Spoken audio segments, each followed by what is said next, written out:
few months ago, I showed you some gear that I had acquired, amongst which was this, a Nikon N70.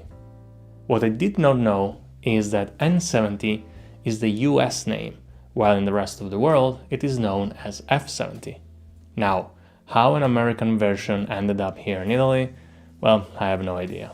Getting into Nikon has proven to be a hard endeavor, as here in Italy, prices are often prohibitive, 2 to 4 times as much as other major brands. But, well, eventually I managed to find myself a working camera, and here we are. Let's take a closer look. The Nikon F70 was introduced to the market in 1994, and it does feel and operate like a modern camera, with features like a fully automatic mode, 3.7 frames per second continuous shooting, and autofocus.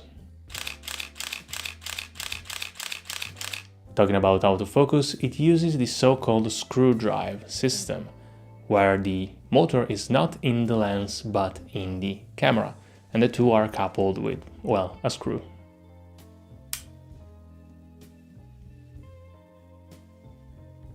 It might sound like a bit of a novelty, but using it I found it to be fast and precise even in suboptimal lighting conditions.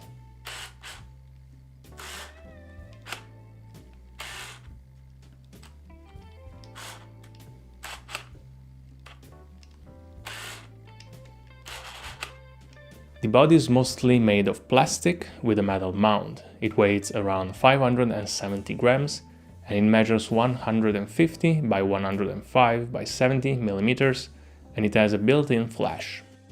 It is an electronic camera and it needs 2 CR123 batteries to operate.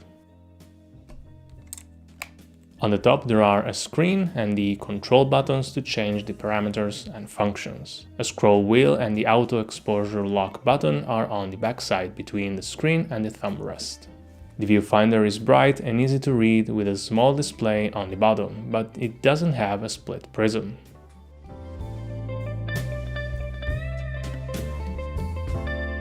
While I do find myself owning a few lenses from different brands fitted with Nikon mounts, I ended up only using two, the Nikon 35-70 and the Nikon 50mm 1.4.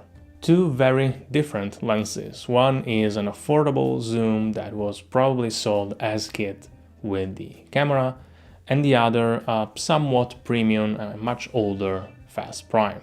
I've already reviewed both of them, so feel free to check the dedicated videos.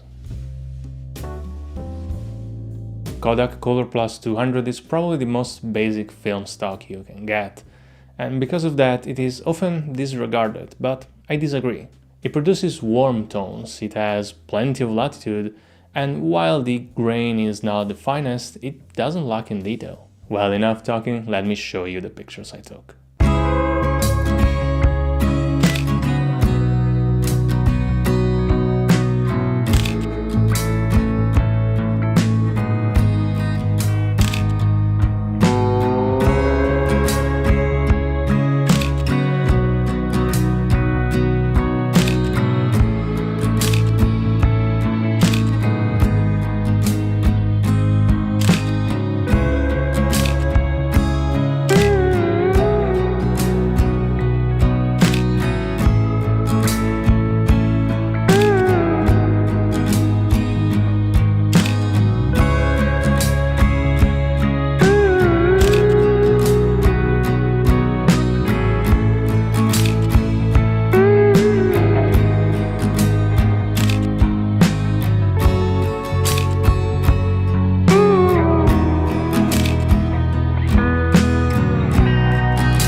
Shooting with the Nikon F70 was mostly a pleasant experience.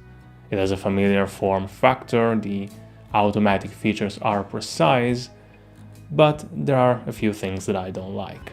The biggest gripe I have with this camera is the lack of a focusing aid in the viewfinder, like a split prism. Because of that, when using the 50mm, I could never be sure if I was in focus, and most of the time the pictures turn out blurry.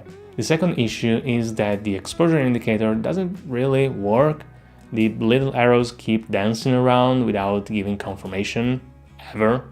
Yet, in automatic mode, it does expose correctly. And third, the whole interface and menu is not really intuitive and definitely not beginners friendly. At the end of the day, the Nikon F70 is a good automatic camera, but a bad manual one.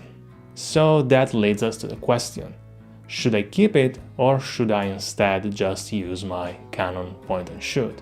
Let me know your thoughts in the comments, and as always, if you have any questions, feel free to ask. Don't forget to leave a like and subscribe, and I will see you in the next one. Bye!